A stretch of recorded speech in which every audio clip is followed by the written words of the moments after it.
Did they ever check the background of these women? They don't have any facts, and surprised me also because every story it's a female reporter. They accuse me of doing stuff that I never did in my life, and they wrote lies, and I will not allow that. I will fight till the end because I don't want that they damage my reputation and my name. You know, the language is inappropriate.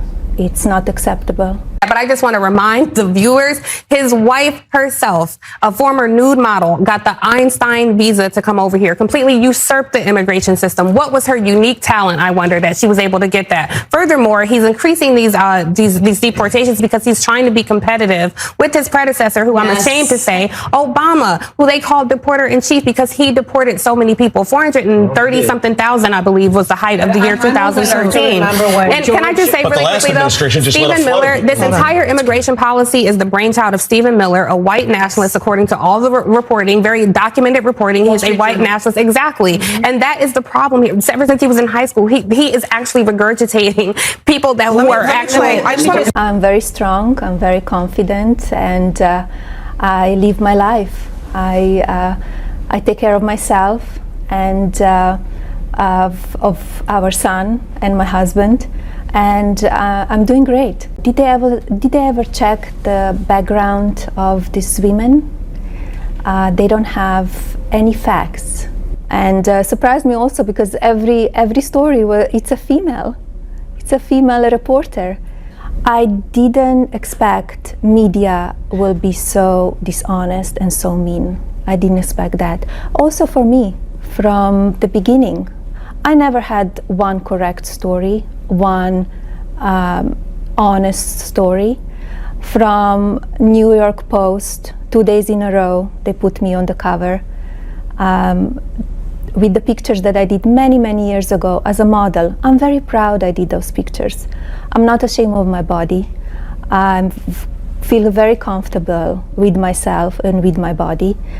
And they were taken for a European French magazine. And in Europe, we are proud of bodies, no matter what size you are. And it was done as an art, as a celebration of female body. So they put it twice in a row.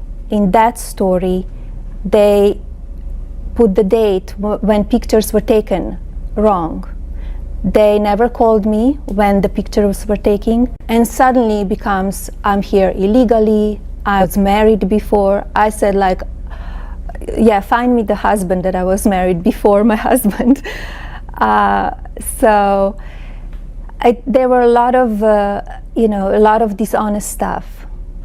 And that surprised me, that they will not check the facts and that reporters will just write. And surprised me also because every story it's a female reporter. And that's why when they went too far on the website, one of the websites and newspapers, and the blogger as well, I said, this is it. I will fight for myself. I will fight for my name. They cannot damage my name and my reputation because it's not true. And the names that they're calling me, they're calling my husband, they're calling my family, it's unacceptable. I came to United States, to New York in 1996. 1996 is the year she stands by. In numerous other publications, that's when she came to the U.S. But these photos were snapped in New York City in 1995, according to the author of her recent biography. So what difference does a year make? Possibly the difference between Mrs. Trump breaking immigration law or not. To understand why, listen to Melania Trump's own words. I came here on visa. I flew to Slovenia every few months to stamp it, and came back, applied for green card, and then after a few years for citizenship. I obeyed the law. I did it the right way. I didn't just sneak in and stay here. So I think that's what people should do. Trump insists she got her visa stamped every few months. If that's accurate, it would mean she had a type of visa, possibly a tourist visa, that needs to be updated periodically. But that type of visa does not allow working in the United States. The type of visa that does allow work is called H-1B. And the man who discovered Melania tells he didn't sponsor her for an H-1B until 1996, a year after this racy photo shoot.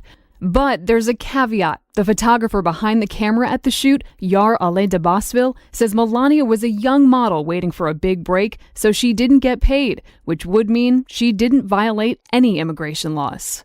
We were making this kind of magazine to have exposure, and this exposure was bringing you to the next level to have catalog, campaign, and everything. So Melania was not paid for this photo shoot, you say? No. Nobody's paying. Nobody's paid. If that non-paid photo shoot was the only work she did before getting an H-1B visa, she wouldn't have broken any laws. It's a sentiment she expressed in her Cleveland Convention speech. I was very proud to become citizens of the United States. It is known as the Einstein visa. Nuclear scientists, Nobel laureates, and doctors get it, but so do acrobats, stuntmen, event planners, and plenty of models. Each year, thousands of foreigners try to persuade government officials that they are among the best in their field. The prize, if they succeed, a green card, and with it the right to live permanently in the United States. Reports that the First Lady, Melania Trump, received an immigrant visa reserved for individuals with extraordinary ability in 2001 when she was a model have thrust the EB-1 visa program into the spotlight. The news, first reported by the Washington Post, raised questions about whether Mrs. Trump had truly qualified for the visa. But several immigration lawyers rebuffed those questions, saying the requirements for the EB-1 immigrant visa leave far more room for interpretation than its nickname and its best and brightest reputation suggest. While the program may be the pinnacle of the merit-based immigration policies supported by critics of the visa lottery and family-based migration, indeed, by President Trump himself, the decision of what constitutes merit, while based on established criteria, is ultimately subjective and often surprising. Recipients are supposed to be the best of the best, said Rita Sostrin, a Los Angeles-based lawyer who has written extensively about EB-1s. But meeting the criteria is no guarantee. An adjudication officer makes a judgment call. The extraordinary ability immigrant visa category is one of the few visas for which an applicant does not require an employer or family sponsor. Only 5,530 people received a green card through that program in the fiscal year that ended in September 2016, the latest for which data is available. Out of some 1 million issued, in 2001, when Mrs. Trump got hers, even fewer were granted. Marshall Cohen, a lawyer in Atlanta who specializes in EB-1s for world-ranked track and field athletes, said that he would not have hesitated to represent Mrs. Trump. I am assuming she made a lot of money, got a lot of press, and was on the cover of magazines. He said she was probably a pretty easy case. Mrs. Trump, then Melania Knaus, appeared on the cover of British GQ in 2000, the year she petitioned for the EB-1, and was featured in Sports Illustrated and other magazines later that year. Do we need more foreign fashion models? Some might say no, said Mr. Cohen, who led a panel titled Proving Extraordinary Ability is Extraordinarily Challenging at a recent immigration lawyers conference. We might need more chemical engineers, but if there is a fashion model at the top of her field, she could qualify. Petitioners for the EB-1, which was created as part of the Immigration Act of 1990, face a two-part test. The United States Citizenship and Immigration Services first must determine whether a candidate has presented evidence to satisfy 3 out of 10 criteria, such as publishing material in professional publications or other major media, appearing in artistic exhibitions, or commanding a high salary. Once those are met, the decision comes down to a vague and undefined final merits determination by the immigration agency. That is the mystery. Nobody knows what it is, said Ms. Sostrin, the lawyer in Los Angeles, who recently secured EB-1s for an award-winning stunt performer and a high-end events planner. What is clear is that extraordinary intelligence is not necessary nor sufficient on its own to get one. Indeed, Even Albert Einstein might have not qualified for an EB1 before winning the Nobel Prize. A few years ago, Ms. Sostrin distributed a resume to immigration lawyers at a conference without revealing that it was Einstein's, or at least one devised from his career accomplishments. Ms. Sostrin asked them to assess the likelihood that he would be approved for an extraordinary ability visa. The consensus was that it would be very challenging. The resume for a tutor and patent examiner turned professor listed only a handful of the most important scientific works Einstein had published by 1920, more than a decade into his academic career. The notion that you somehow have to be a genius or Einstein is utter fiction, said Chris Wright, a lawyer based in Los Angeles. We have succeeded with models no more accomplished than Melania Trump. While the majority of applicants and recipients have titles like space scientist, a cancer researcher, and software engineer, many have less scholarly pursuits. In 2012, Mr. Wright represented Shara Bichard, a Canadian model and Playboy playmate who successfully petitioned for an EB1.